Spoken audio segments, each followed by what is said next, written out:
Bueno, buenas tardes o buenos días para los que están aquí en Arizona o en California. Y muchas gracias por estar aquí. La conversación de hoy se va a llevar a cabo en inglés, pero si prefieren escucharla en español, hay una opción para interpretación simultánea en la parte inferior de sus pantallas y ahí pueden seleccionar español. So hello and thank you so much for joining us in today's Convergence Lab. My name is Mia Armstrong, and I'm one of the coordinators behind Convergence Lab, together with my colleague Isabel Migoya. And Convergence Lab is an events and ideas journalism series that Arizona State University organizes with partners in Mexico. And our goal is to explore shared challenges and shared opportunities and the many different links that connect our two countries. And so we're really excited for today's conversation because we're going to be talking about a very important link, which is food. And we're going to be specifically talking about how Mexican food travels and the different realities it reflects when it does so. So to do so, we're very lucky to be joined by San Diego-based chef Claudette Zepeda. In her role as consulting chef of VAGA, Claudette oversees the restaurant's creative vision and a menu that celebrates local flavors and influences. Most recently, she garnered national acclaim for her time as the executive chef and partner behind El Jardín, a regional Mexican restaurant in the area. During her tenure, El Jardín received a glowing review from the New York Times, inclusion on Esquire's 2018 Best New Restaurants, and recognition from Michelin on their 2019 Bib Gourmand list. Claudette was named both Eater San Diego and San Diego Union Tribune's Chef of the Year in 2018, and she was a James Beard Best Chef West finalist in 2019. She also competed in Top Chef and Top Chef Mexico, and in 2019, Claudette founded Viva la Vida LLC, establishing micro businesses with single mothers throughout Mexico to import heirloom ingredients previously unavailable in the US. So thank you so much, Claudette, for being here with us. We also Thank you. We also have Thomasina Miers, who's a British chef and the co-founder of Wahaca, a popular Mexican restaurant chain in the UK. After a stint in Mexico, where she ran a cocktail bar, Tommy took part in and won the 2005 series of MasterChef, impressing the judges with her inventive, bold cooking style. She founded Wahaca in 2007 and has presented various TV programs, including A Cook's Tour of Spain and Mexican Food Made Simple. She's the author of The Wild Gourmets, Wahaca, Mexican Food Made Simple, Wahaca, Mexican Food at Home, Chili Notes, Cantina, Recipes from a Mexican Kitchen, Home Cook, and most recently, Meat-Free Mexican. And Tommy, you'll have to, I apologize if I've missed anything in there because you have quite the amazing repertoire. And Tommy's also a columnist for The Guardian's Feast magazine and was also made an OBE or Officer of the Order of the British Empire for services to the food industry in 2019. Finally, moderating today's conversation is Glen Goodman, a clinical assistant professor of Brazilian studies in ASU's School of International Letters and Cultures. Glen has taught courses including food, culture, and society in Latin America, Hungering for Brazil, Food, Agriculture, and Hunger in Brazilian Society, and Food in the Making of the Americas, all courses which I wish I could have taken, and hopefully I'll be able to take them with you in the future, Glen. Go back to school. And Glen's historical research focuses on German migration and ethnicity in Brazil and has been published in journals such as German History, the Americas, and Global Food History. Glen also serves as the Humanities Practice Manager at ASU International Development, where he works to harness ASU's expertise and capabilities in the humanities, social sciences, and area studies to pursue development projects throughout Latin America. And particularly relevant to today's conversation, Glen attended the Cordon Bleu in Paris, achieving his basic and intermediate certificates in cuisine, including an award for distinction for protein preparation. So, and I am a little bit upset, Glen, that you have not invited me to taste firsthand those skills, but we can make it up later. So thank you again so much for joining us today. And before we dive into the conversation, we actually wanted to bring those of you who are in the audience in to start us off. And I believe if my colleague Isabel could share her screen, we have a quick question for those of you who are joining us. Excellent. So this is the first time we've tried this. So it's a little bit experimental, but we wanted to start by asking you all in the audience a question, which is, what word comes to mind when you think of Mexican food? And to answer this question, you'll see at the top of the screen there's a address, which is www.menti.com. So if you go to that website and you enter the code that is shown at the top of the screen, which is 131279, then you can go ahead and input your answer to this question. And I know that there are people who are joining us who prefer to speak Spanish and people who speak English, so you can feel free to answer the question in whichever language you prefer. I'm going to go ahead and send in the chat this website, in case it's easier for you all to click on it there. Okay, we were starting to get some answers. And again, I'll type in the code here. I love this. Oh, that's cool. It shows up. Okay, I'm also getting some answers in the chat here, which won't show up, but we can honor them. We have mole, which that is gonna make me hungry. And we also have Wahaca.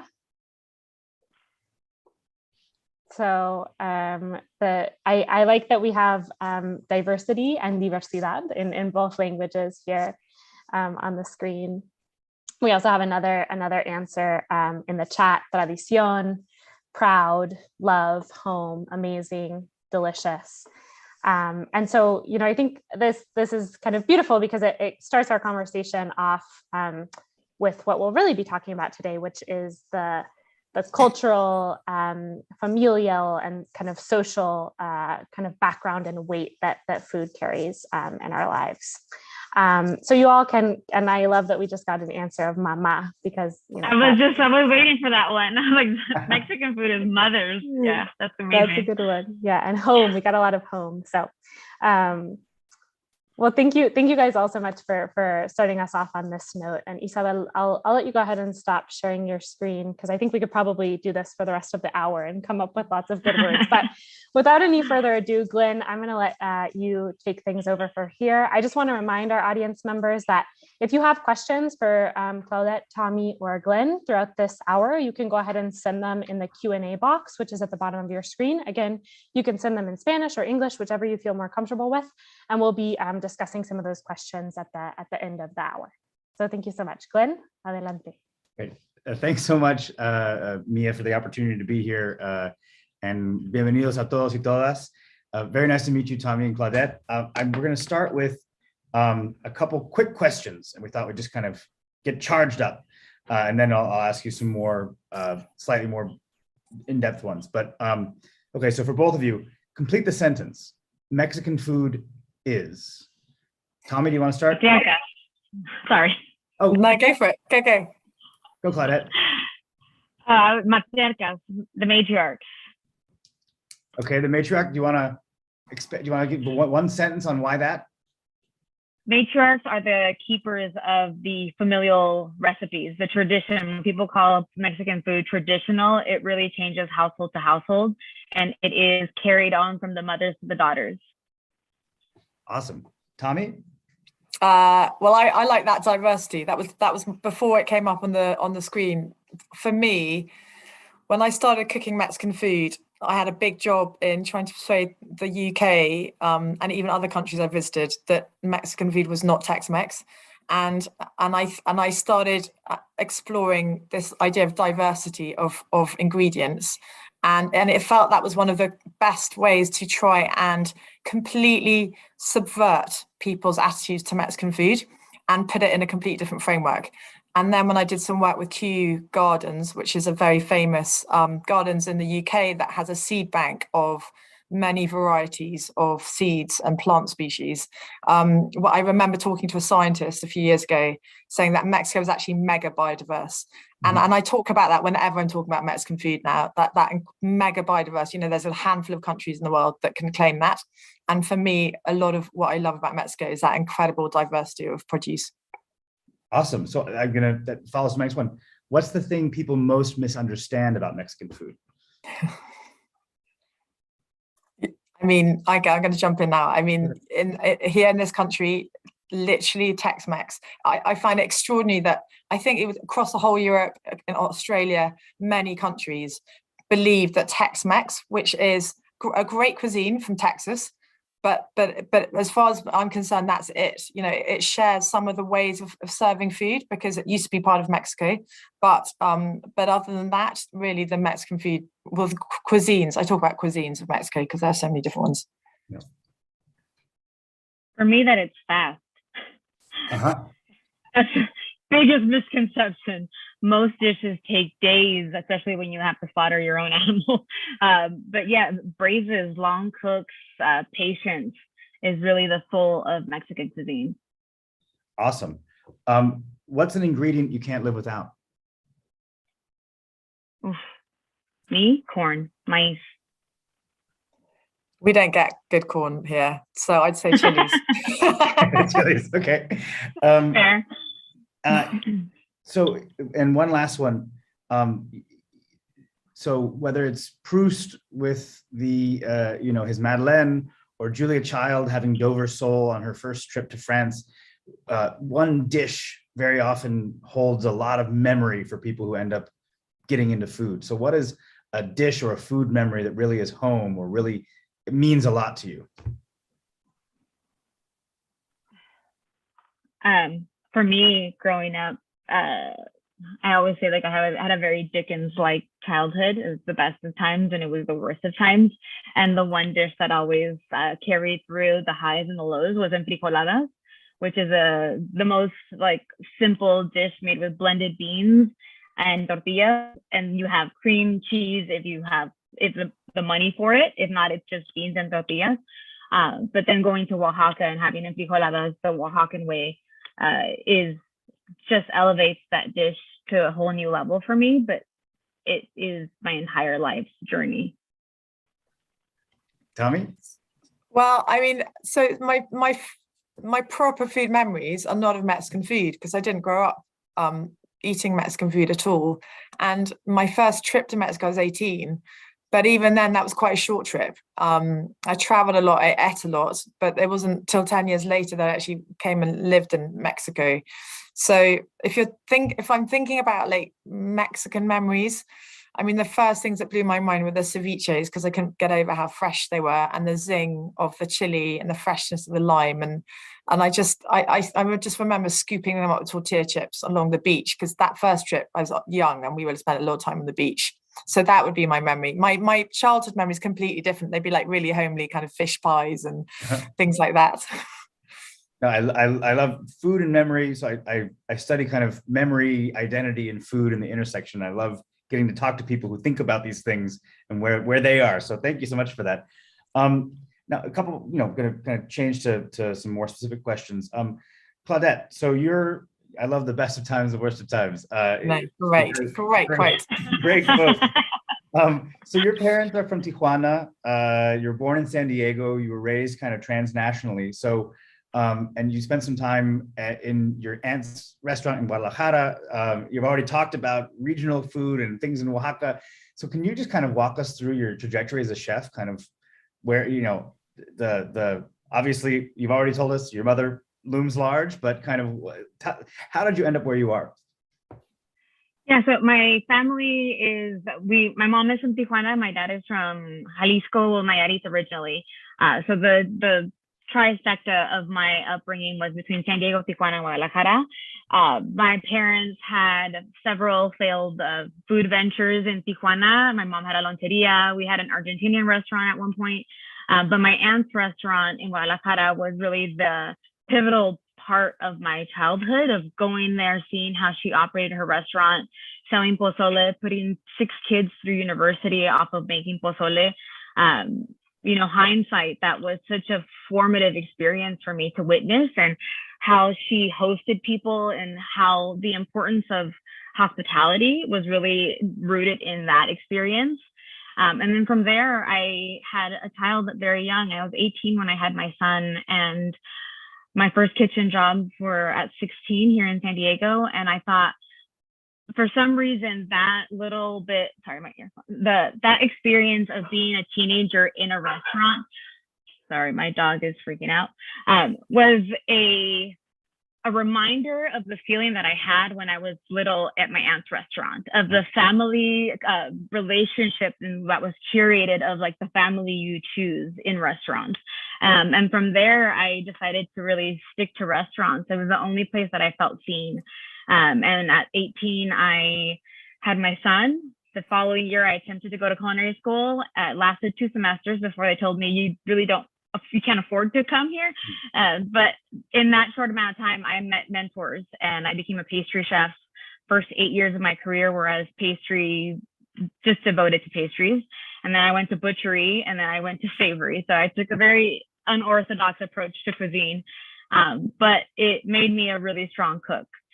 So fast forward to 2015, I met Javier Plasencia, he was opening up a restaurant here in San Diego called Bracero Cocina de Raíz, after the Bracero movement during World War II here in the States. And it changed everything for me. It shone a light on the beauty of who we were, and just redirected my entire life to cooking the food that resonated with me instead of cooking someone else's food. Mm-hmm. For anyone here who hasn't been classically trained, to go from pastry to cuisine no one does it. Michel Richard, who the famous chef, he did that, and that's why he was so great. So congratulations to you on making that transition, because it doesn't happen very often. I was looking through some quotes, and I love this one about, you don't like the word fusion, and I'm with you, but rather the word tribute. So could you talk a bit about, in your food and in the way you approach everything you do, what does that tribute piece mean to you? Yeah, I find the word fusion to be, maybe it's the 80s and 90s that really gave us a bad taste in our mouth with the word fusion. To me, I think of like welding metal is a fusion, right? Like two things that don't belong together get poured together. And for Mexico as a whole, and the history and the colonizational periods of all of the time that other cultures have landed on our land, it makes it a marriage. It makes it this beautiful storytelling of hard times bring beautiful dishes. And I think that is more of the story that I want to tell. There's so much, a question I get asked often is, how do you feel about so-and-so making Mexican food that isn't Mexican? And my thing is, as long as they understand where the dish started, take creative freedom. I do it all the time, but I actually, I have a story. I tried to go and cook with the women and their mole, and then I'm going to make my version of mole, because traditions aren't static. Food moves forward. My generation of chefs is going to move Mexican cuisine forward, and my children's generation, and it'll just continue, and it's cyclical. So for me, it's a marriage of seeing, hey, I see you. I love the ingredients you bring to the table. These are the ones that I bring to the table. Why don't we make a dish together? And that's how the evolution of Mexican cuisine as we know it has evolved. Salsa macha there's 2,000 versions of salsa macha that are actually on paper. There's probably, thousands others. And that started really with the Africans landing back on our coast and showed us how to cook with peanuts, because peanuts were available, but we didn't cook with them the way it turned into. So that's just, for me, it's a storytelling, it's a marriage, it's a scene of two people. I find it, I'm a romantic at heart, so it's hard to not see it that way. No, I love it. Because also fusion always implies that this is static and this is static, and then you bring it together. And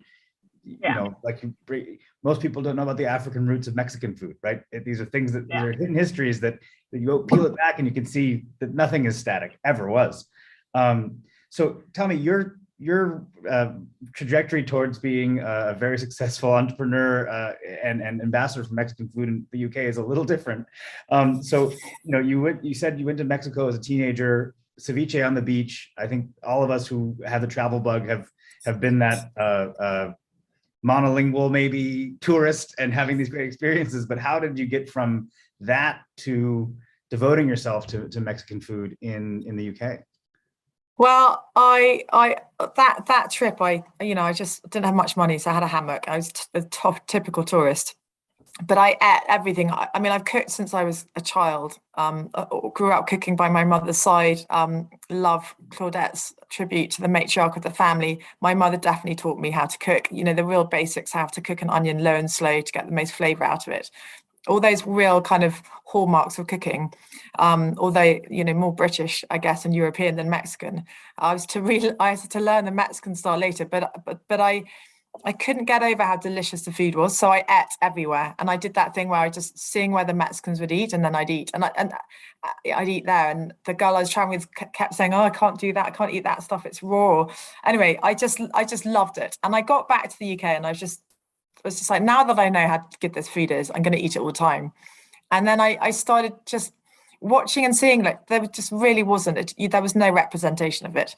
And then I did many careers, and I finally got into food kind of really late, actually, 26. I was at a very academic school. I thought I had to be a lawyer or a banker or something like this. And so for ages, I didn't find myself, but I realized cooking was actually the only thing I could do.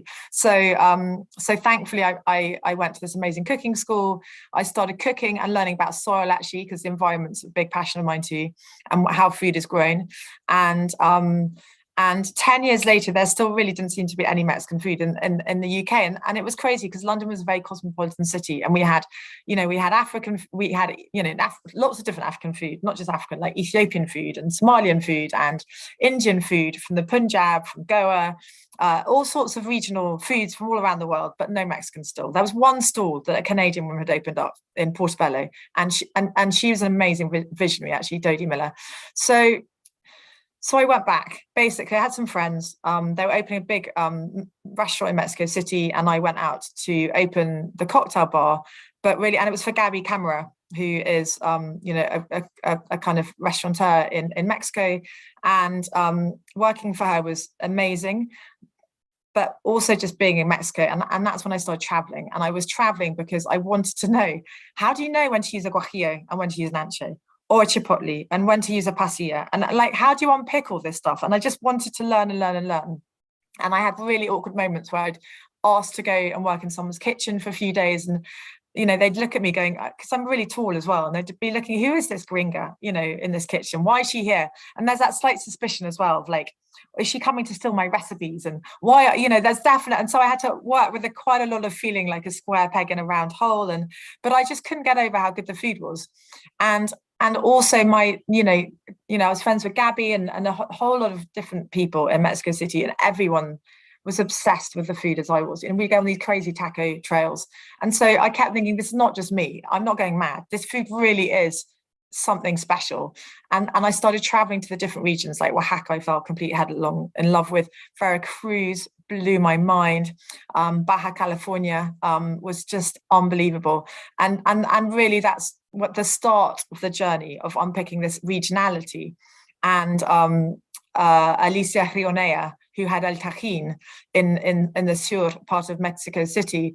I remember her talking to me about the ancient Mexican languages that served to keep these cuisines apart. I remember hitchhiking and going to meet Diana Kennedy with a pretext of interviewing her, and spending the night with Diana Kennedy at her ranch, which again blew my mind. But so from all these amazing kind of souls and wise kind of women, again, it was women mainly who taught me. And it was just the beginning of the journey, because I go to Mexico at least once a year, and I'm always uncovering new stuff and learning new stuff. And so I feel like I know like this tiny amount, but it's just this amazing country breadth. And the ingredients thing is just, but also I love, Claudette, your take on fusion as well, because people talk about fusion like it's a bad thing. And the connotations are really bad. I completely agree with you, like a clash of cultures. But when I set up Wahaca in London, we knew I just, there was nothing environmental about shipping fresh produce over from Mexico. So there's all flying it in. So that was out of the question.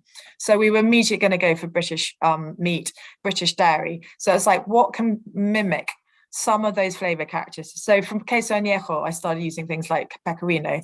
For queso fresco, I experiment with Lancashire, which is a British cheese, or feta, which is the Greek cheese, or different types of cheeses. For the herb mix we use in the restaurants, I play around with chives and parsley and tarragon and chervil.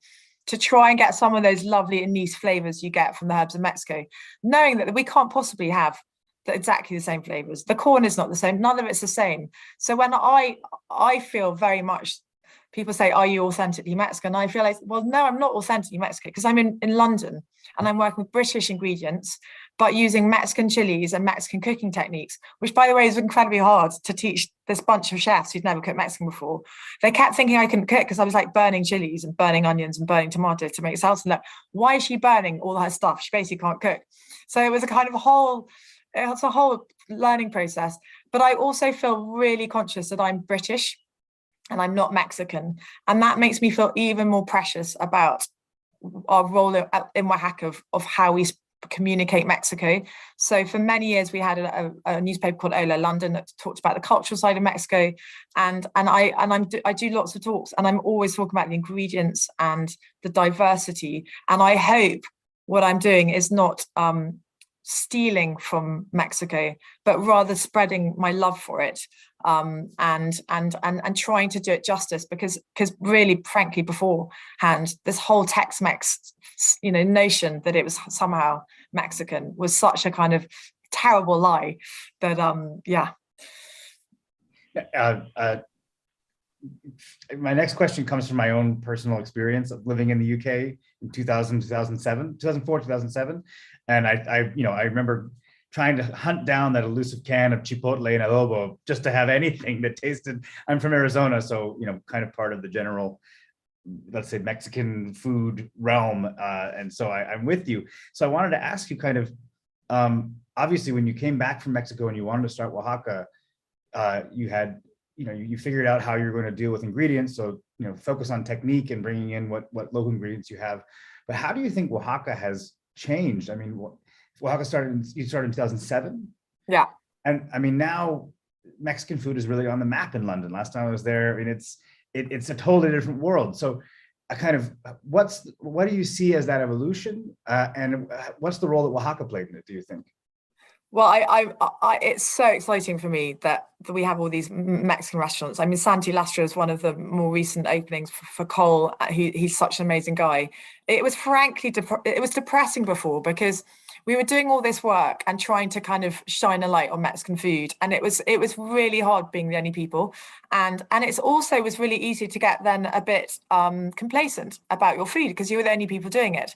And so now that more people come in, it's really fun seeing what they're doing and thinking, oh, actually, that's a really amazing idea. Like, why didn't we think of that? And pushing ourselves a bit more. But also it has given us much more like we can import more stuff. We had to basically open up a whole supply chain. I remember talking to a supplier, and he basically had a Tex-Mex mix and some cumin seeds, and that's kind of what he was offering me. So now we can get loads more stuff in. There's lots more, now in about a month's time, the tomatillos are going to come in, and that's the tomatillos grown in this country, because really there is this thirst of knowing more about Mexican food, which is, I feel like it's on the tip of an iceberg still, and it's got all this way. And so talking about kind of produce, I mean, my new book is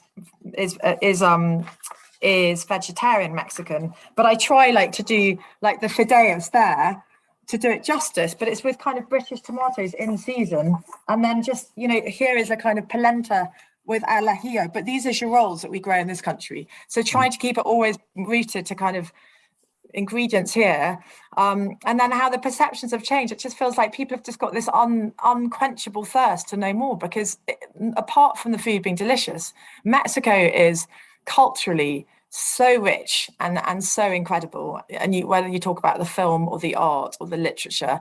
So I feel there is this great well of kind of appreciation, and it's just really exciting. Awesome. Thank you so much. And so kind of a similar question for you, Claudette, but in a totally different context, right? So Tommy is fighting to introduce new horizons to a very uninitiated public.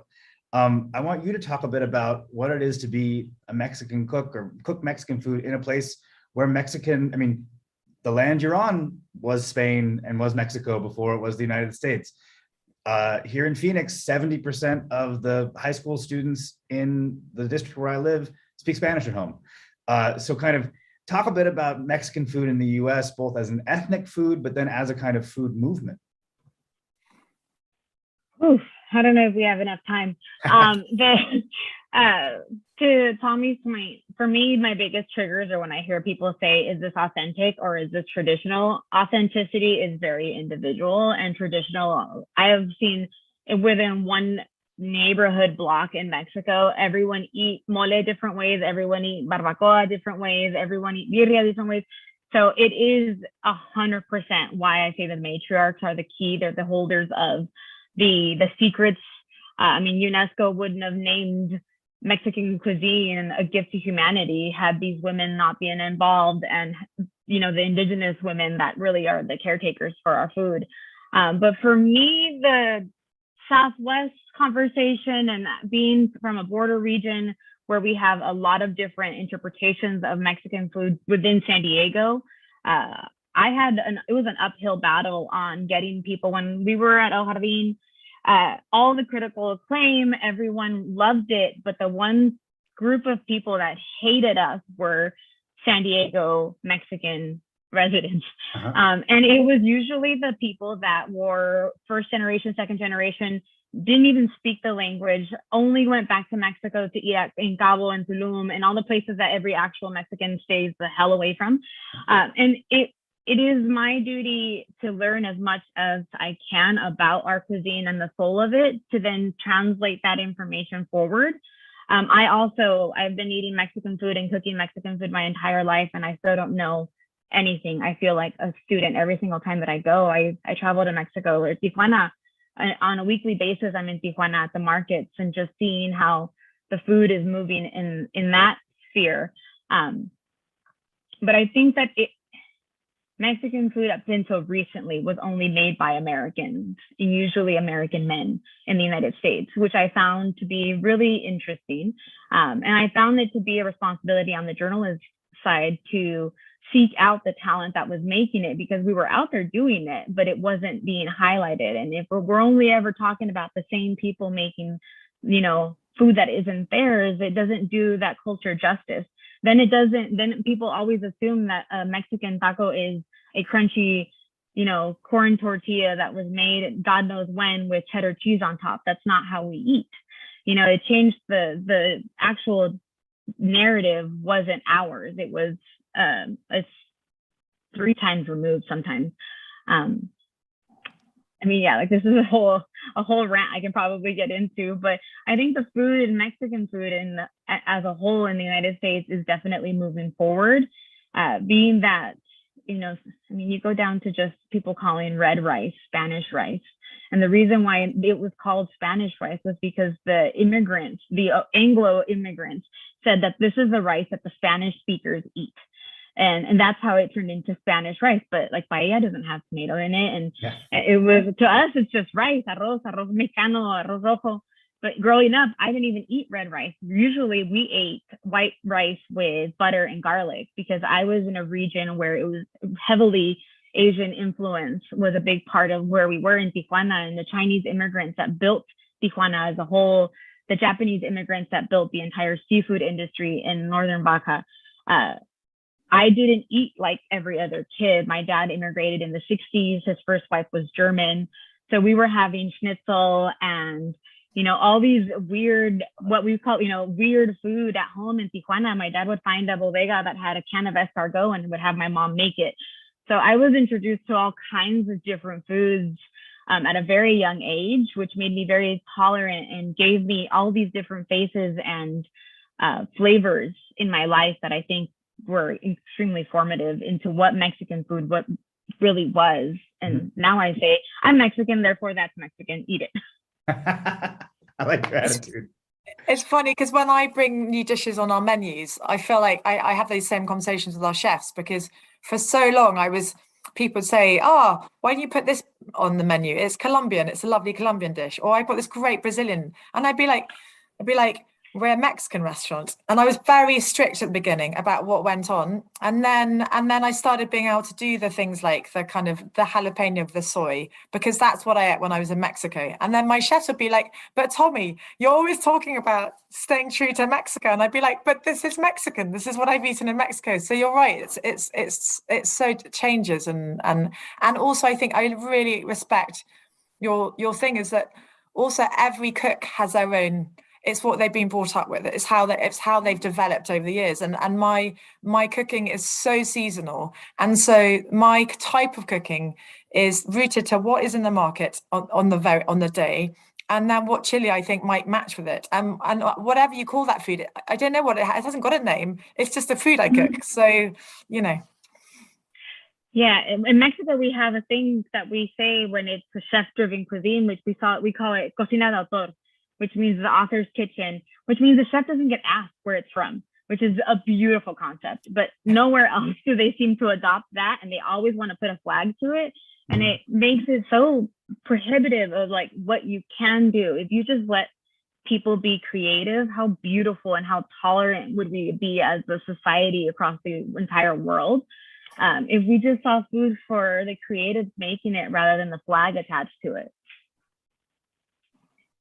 100%. I see Mia jumped in. Please go ahead. Yeah, Mia. no, I think that's so beautiful. And I just wanted to jump in quickly because I want to bring our audience members back. And we have another a poll question this time for the folks who are joining us on Zoom. So I'm going to go ahead and launch it. And if you are here with us on Zoom, you should see the option to be able to answer some questions on your screen. And again, our amazing interpreter, Elise, is going to help interpret these questions into Spanish. So those of you who are joining us speaking Spanish can also answer the questions, even though I know that the questions are written in English. So the first question is, complete the sentence. Outside Mexico, Mexican food is the most beloved international cuisine, misunderstood and distorted, different than in Mexico, but not necessarily in a negative way, or over-commercialized. The second question is, the rise of commercial Mexican food chains like Chipotle, Del Taco, or Taco Bell is A, bad for Mexican food because they aren't representative of Mexican food at its roots. And again, that's a contested question, is what is its roots? But B, good for Mexican food because they expand its influence and make it more accessible, or C, neutral. And then our final question might be the most controversial question of all, which is corn or flour tortillas, corn or flour. So I see folks are starting to answer the questions. I'm going to give you all about 20 more seconds or so to send your votes, and then I will share the answers with everyone.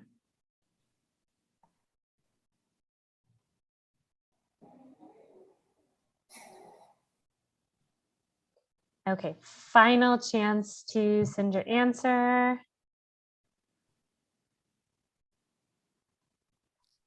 Okay, I'm going to go ahead and close the poll now. And then I'm going to share the results with all of you. So you should be able to see the results on your screen. So the first question, outside Mexico, Mexican food is 60% of people said different than in Mexico, but not necessarily in a negative way. And then 2, the rise of commercial Mexican food chains like Chipotle, Del Taco, or Taco Bell is 63% said bad for Mexican food because they aren't representative of Mexican food at its roots. And then finally here we had a clear winner between corn or flour tortillas. 93% said corn. So we might have to, if there are any flour defenders out there on the panel, we might have to. Okay, Claudette, Glen, Thomasina, Tommy. Wow. Okay, take it away. I'll let you guys talk through some of these issues. Please react. I love that. I love that. I love that conversation, and it's funny. All of those were really interesting for me to see people's reactions. I wouldn't consider Chipotle, Taco Bell, or Del Taco any of them Mexican food. So that's kind of like our own BS attaching that flag to those places, but they are who they are. They're commercialized. They're trying to be ethnic, but they don't call themselves Mexican food. We've attached it because they serve rice and beans and a taco in some form, that we've assumed that that's what they are, and they're not. They're just, I don't know, capitalism. That's what it is. It's capitalism. But the flour tortilla is really interesting. That I have this conversation, and I have some friends that will go and hang on that cross and say that, we are from corn y somos de maíz. I literally have here a painting that says here, sin maíz no hay país. Like it is such an integral part of our culture. But I've also done the research, and I went to a mill for wheat, and that was established in the 1700s and 1752 in Wahaca, in Putla, Wahaca, in the foothills of these mountains, that was powered by a waterfall, because when they couldn't grow corn, they would grow winter wheat. So it was absolutely seen throughout the country. And if you don't eat flour tortillas, then you shouldn't eat al pastor, because al pastor came from the Middle Eastern culture that landed and gave us shawarma. And one of those two come in hand in hand. You go to Puebla and Tacos Beirut, you can have your taco árabe, which is an Arab taco, which is usually like a shawarma on a flour tortilla or a pita. And then you have taco chino, which is a whole different kind of style. And so you have Chinese being reference, you have Beirut being referenced, and you're in Puebla. So all of those conversations, we need to be more open-minded of what is, Mexicans will always, we're warriors.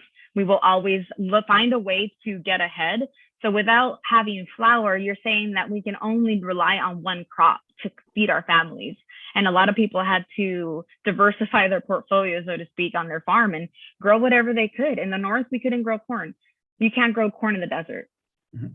You can't grow corn in the UK either. And funny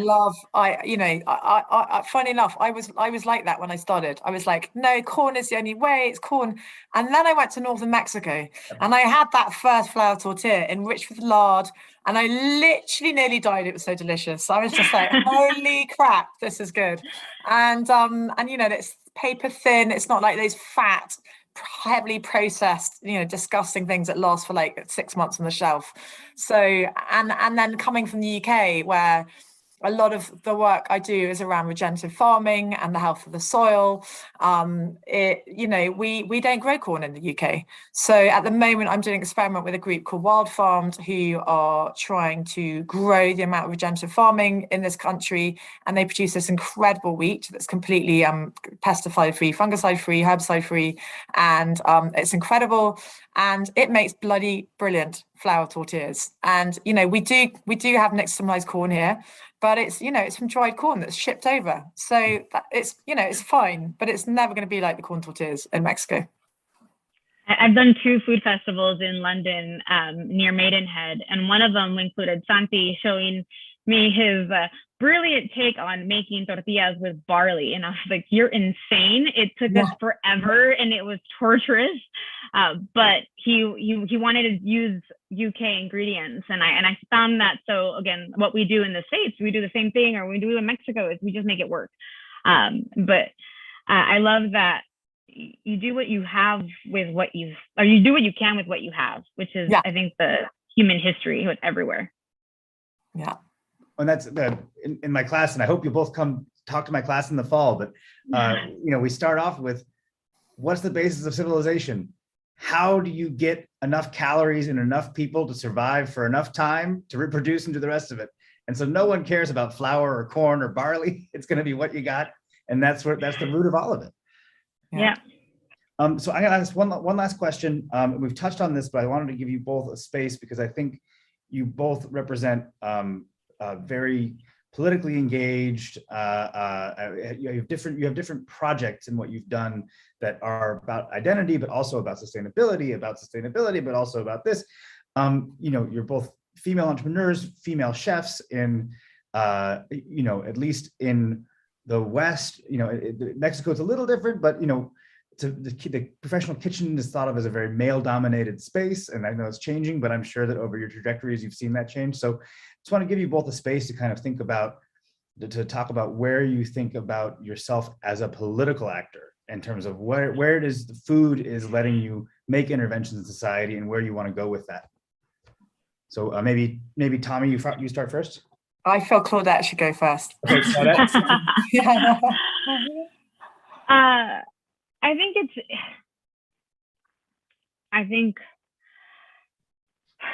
Wow, that's another really long-winded answer. I feel like I could talk about it for hours. I'll give you a situation. So when being in San Diego, we buy a lot of avocados that come through our border, come from Michoacan. And there was a labor strike in Michoacan where they weren't exporting any of the avocados, so we couldn't get any in San Diego. And in San Diego, if you got any avocados, you got them at the big box stores.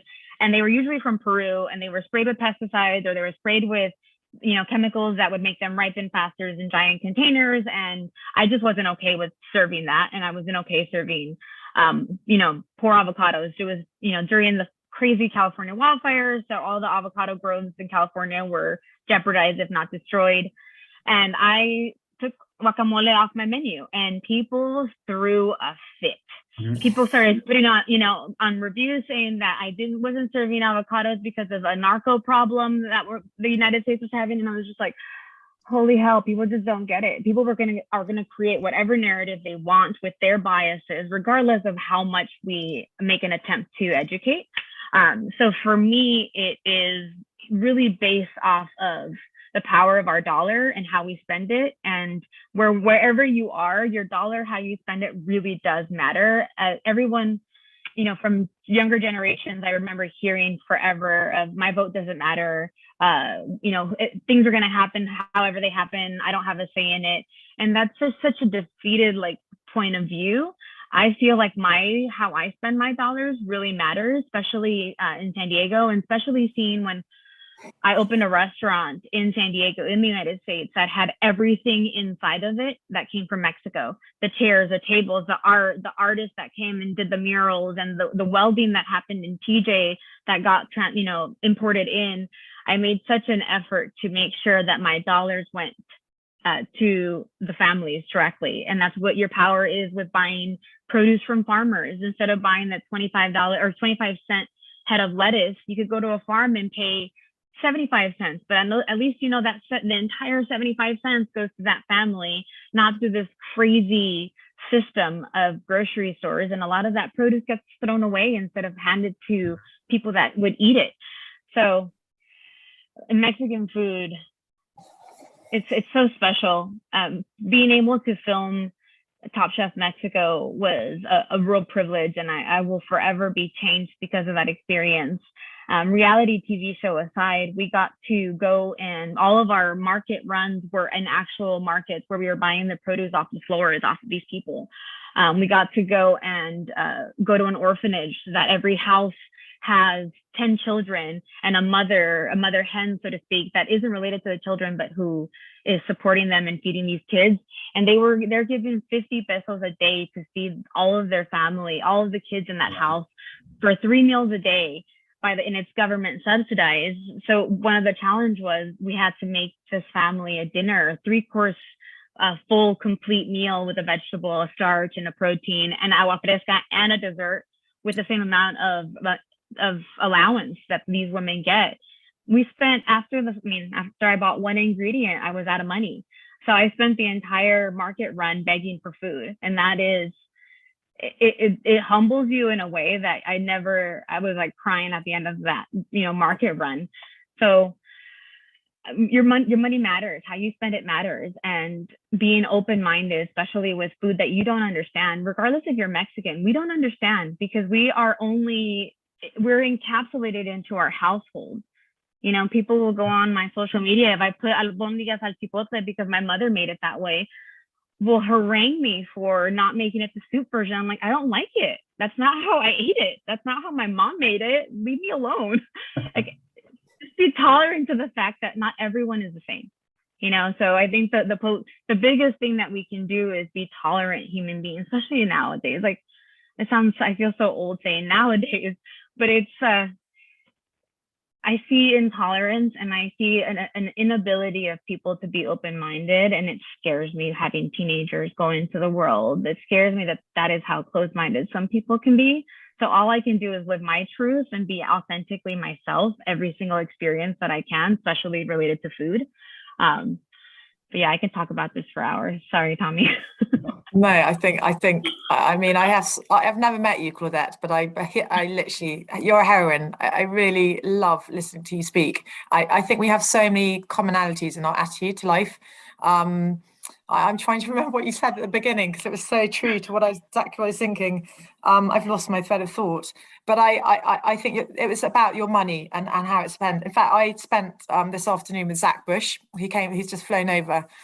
He's an amazing guy who talks a lot about where food comes from and And I'm completely with you. And we were talking about this philosophy of being either positive about the world we live in or negative. And for me, there's no room to be negative. You can only be positive about our role in it and what we can do to make it better. And that sounds a bit wishy-washy, but every single one of us has agency about what we put in our mouths. Not everyone, actually, because you were talking about the women in this orphanage. And I think that's completely, so there's two aspects. So if you have the spending power, every single time you shop, every single time you eat, 3 times a day, you get to choose how to make the world better. And given that 30% of greenhouse gas emissions are linked to food and its production and transportation, what we eat has a massive impact on the world we live in. Not only that, but we live in a system where our crops are being sprayed with pesticides, fungicides, and herbicides, and they are creating cancers and all sorts of illnesses, and they are getting impregnated in our soils and our water systems, and they are going to kill every living thing in the soil if we don't wake up and pay attention to this. So this is no longer an option. This is time for revolution. And I'm working with so many different people in the UK about this, but we have to wake up and be collaborative and not spend our time thinking negatively, because I think thinking negatively puts you in those boxes where you start scratching out each other's eyes and being critical, whereas we have to be open and collaborative and hopeful, because that's the only chance humankind has to survive in this commodity world we live in. So yeah, I think there's real agency. We all of us have power to change things by asking the questions: where is this food grown? How is it grown? And can I go to a market? As you say, I have a market here. I'm so lucky to have one, and I go religiously. It's my religion going to that market on a Sunday. It's my temple and my church. And then for the people who can't afford it, we have to lobby and campaign. I'm a trustee of a charity called Chefs in Schools, and we put a trained chef inside a school, and they completely transform how 600 kids eat food. Mm-hmm. And we need to create those systems everywhere, because in the UK, we have the worst diet in Europe. 52% of our shopping basket is ultra processed. And that food is killing more people than smoking and more people than alcohol now.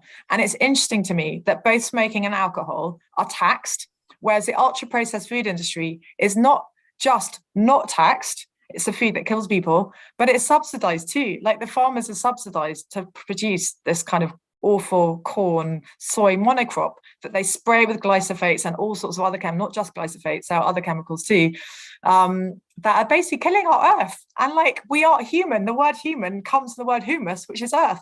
Without the soil, we're dead.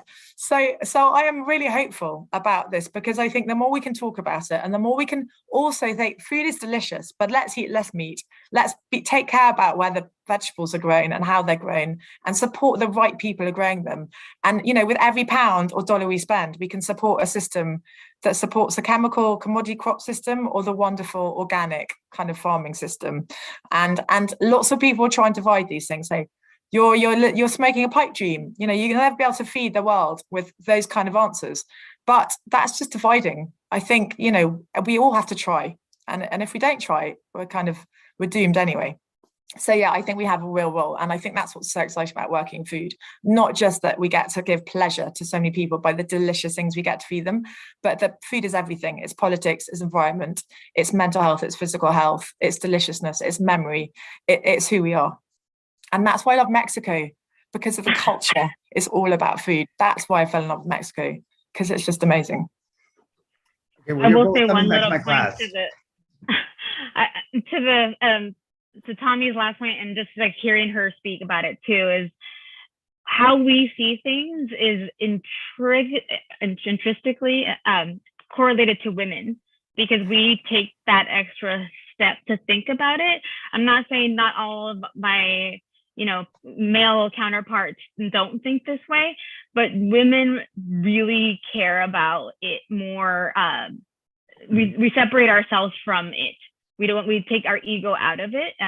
So I have I had a meeting where someone said, you can't say that you don't want to make money off of food. It's I really don't care. But and that is, I think, really a part of the feminine group of people in this industry. It's the women that are pushing this forward in a different context than the stars, the accolades. They help broaden our audience, but it isn't the why. I think that's beautiful, and I want to transition quickly in our last 5 minutes here to a couple audience questions. And so I think I I can predict that your answer might be this is less about Mexican food and this is more about kind of market forces. But I'd like to hear, give you guys a chance to answer this question from an audience member. So they say, should Mexican food change as Mexico is one of the countries with the highest rates of obesity in adults and children? What needs to be improved or implemented to reduce these rates? I don't know if one of you wants to take that. I can say the size of Mexico. I don't think a lot of people understand how big it is. And the reason why, I'm assuming, the UK, I don't really know the reason why those numbers are so high. The reason why it's high in the United States as well as Mexico is the disparity between low income. There is no more middle class. You're either poor or you're rich.